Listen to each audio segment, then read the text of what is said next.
Ighile. I'm from Anambra State, Nigeria. My name is Onwuka. I'm from Lagos State. Yeah, my name is Ndidi Michael Chukwuka. I'm from Edo State. I remember when I started watching Ronaldinho at Barcelona.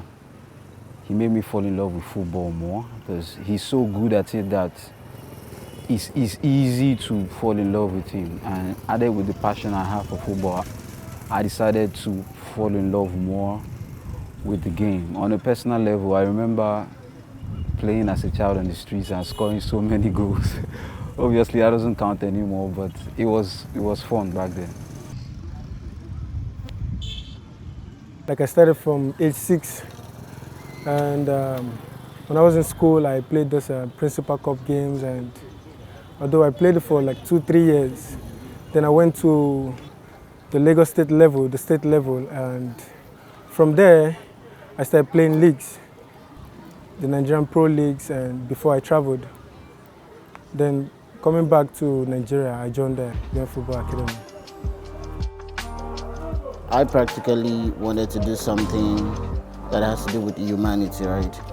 I'm a humanitarian now by virtue of investing in humanity. So I think I sat back one day and be like, okay, how can I possibly link my discipline and my job together, and also in that same link try to invest in humanity, right? And I sat one day right here in the field, an evening at about 4:55. So I saw young boys who were just engaging themselves in all of the social vices, and you could literally tell that these boys had some dreams they had to chase. They had individual unique talents, you know. So that thought came to me like, how can I be of help to these boys? Because you could literally tell that from the look of things, financial constraint was the major factor why a lot of them were giving up. And well, would I say I was the godsend at the time? Then I thought about it, what was the things that these boys will engage in that will actually prove, you know, productive over a couple of years to come, and that was football. The Leon manager saw me when I was playing on this pitch. God got to drag me to Leon FC. So I came to Leon FC. Since I came to Leon FC, my football game has changed entirely, because I've done things I don't do before. I've been doing it. Both my skills, my strengths, my power, my shooting. The coaches are helping me. Even due to my teammates, they're helping me. The fans will too encourage me. If I go, I love the way you play today. Since I've came to NFC, things about my football has changed. Then I'm playing well. Even when I go outside to play, that guy is from Leon FC, so Leon FC have helped me so much. Most of them are raw. Most of them are a kind of, you know, I will not say a kind of national player, a kind of community players, so to say. But most of them are very young. So this is what we try to do. You know, we get them raw, then prepare them, and kind of mature them, develop them to a certain extent that the foreign clubs and perhaps local ones will come and watch them if need be. Because every individual, every manager, every coach, every scout needs something from a player. So by the time we go for scouting program or invite the scouts, you know, showcase them they play, depending on the scouting team. If they are able to exhibit what they want, then they come for them. Let's go.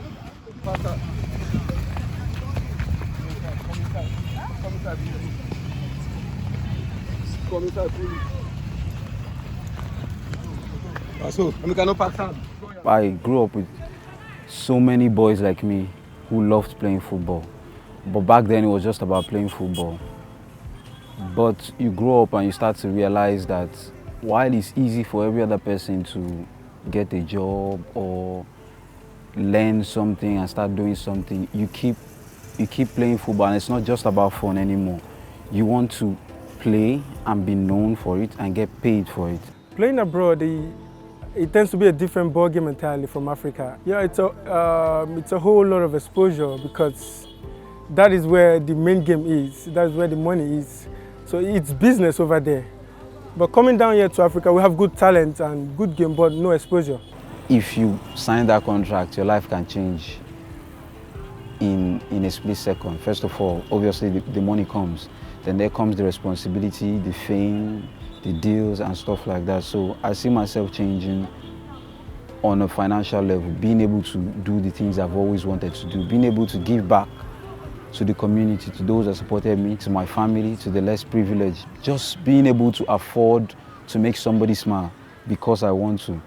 I want my life to change in such a way that, yes, I'll be rich, that's the goal, but I want to also be able to touch lives, to help people, like what Ighile is doing, with charity, and that's the kind of line I want to toe. The journey is not actually easy, but I'm very happy he has chosen that path, and I pray he doesn't deviate from that path. It's a good thing, it's a good feeling. This is what we've actually wanted to do for a very long time. So it's going to be a dream come true, actually seeing him achieving those thoughts we actually prayed about. It starts with having a passion, and for me, it's always been there. And I talked it through with my dad. I'm very lucky to have the kind of father I had, and he didn't discourage me. He just told me to, keep doing what I'm doing. He only insisted I had to, attain a good level of education. So I'm thankful for my family. They've always been supportive in my quest to play professional football.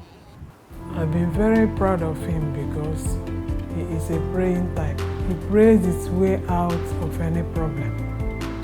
That is why I like him. There is no problem that comes around him that he will kind of be shivering or seeing negativity towards it. But he will always hand it over to God, and before you know it, the mountain will be leveled immediately. My dad is late now. He's a big part of why I do this, because I feel like if I don't get up there, then I'll disappoint him wherever he is. Because while he was alive, he really encouraged me. While it was easy for a lot of people to say, oh, take him somewhere, talk him into doing something else, he never did that. As a matter of fact, he told me one day that he wasn't going to force me or tell me to do anything. He was just going to encourage me to do what I want to do, because at the end of the day, it's my life, and there's such a thing as fulfillment. A person being able to do what they want to do and doing it to the maximum. That's what life is about. There are a lot of challenges that I've had to face personally as a footballer. I've been denied visa twice, and I felt depressed.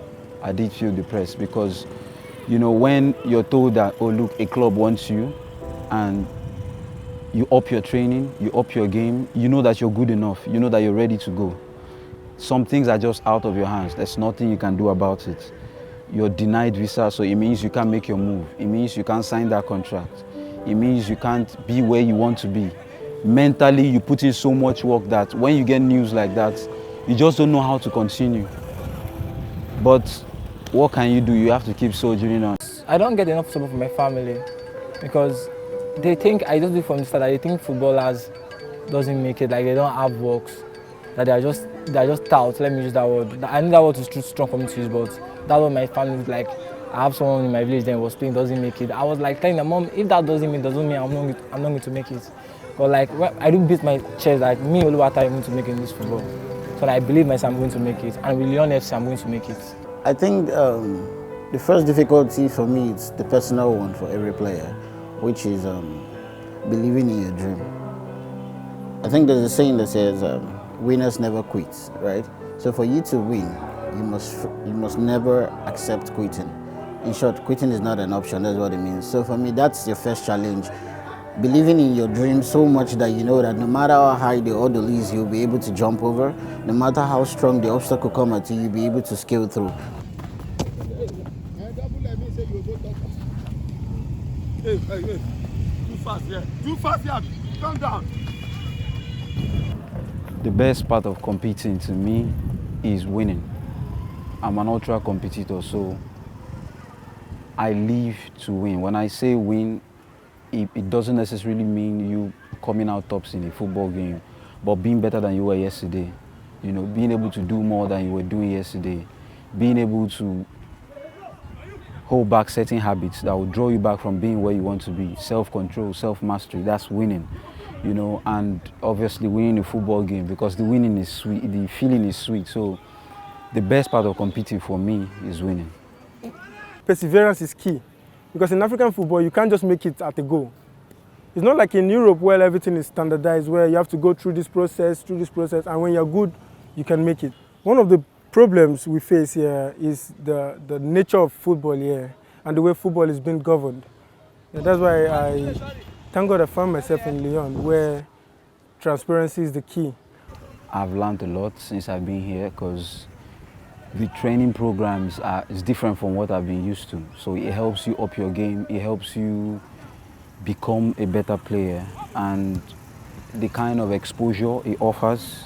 Personally, I've had to go on loan to a league side, to a league in the Nigerian league, and exposures like that, it makes you become better. It makes you develop mentally and all round in your game. Coming here I can tell that I've grown as a player. If you compare where I'm coming from and where I am now, I can say there's a lot of development in my game. That first drive now, they will give you advantage and room. Remember, I also had an opponent. So drive and well, get enough space. No, you can't pass. Let's go. I can identify good players, even my coaching crew, to the extent of my manager and the CEO. They all amalgamated from football, so they are very knowledgeable enough in the football aspect, even in players. So there's no way, if you are not talented, you are not gifted, and you are not coachable, you wouldn't be here. So like for me, I believe in them. I am lucky because not everybody who wants to play football can access an academy like this. You know, obviously you have to be good to even be here because the players here are good.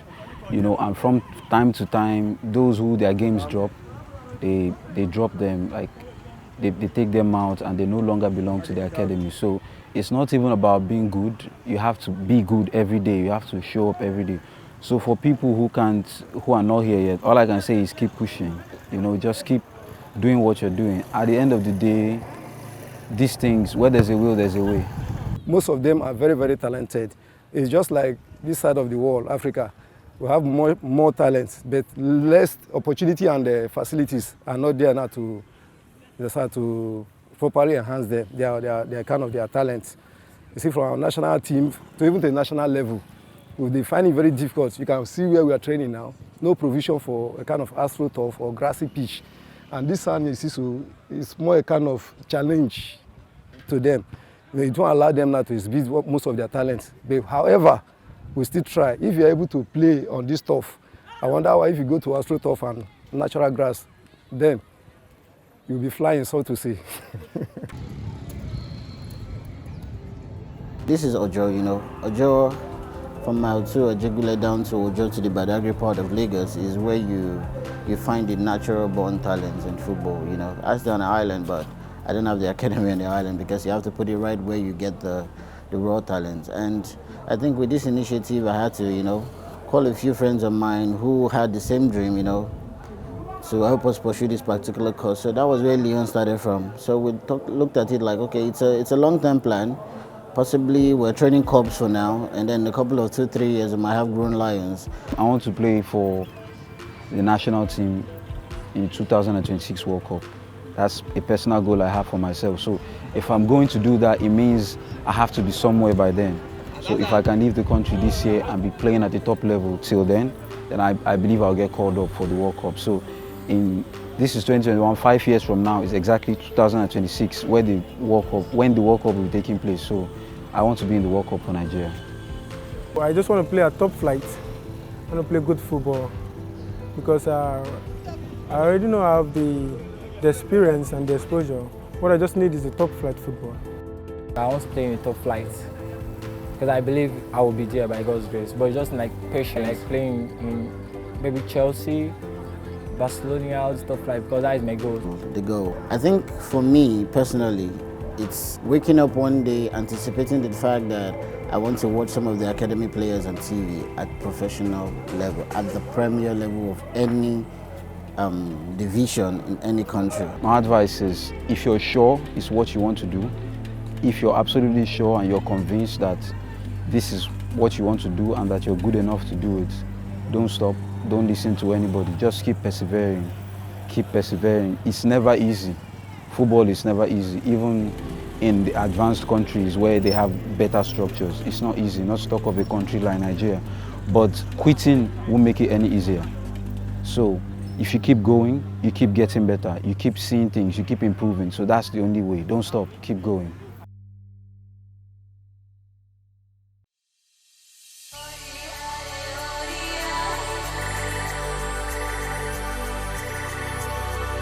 Don't forget to like, comment, and subscribe for more episodes of With Love from Lagos.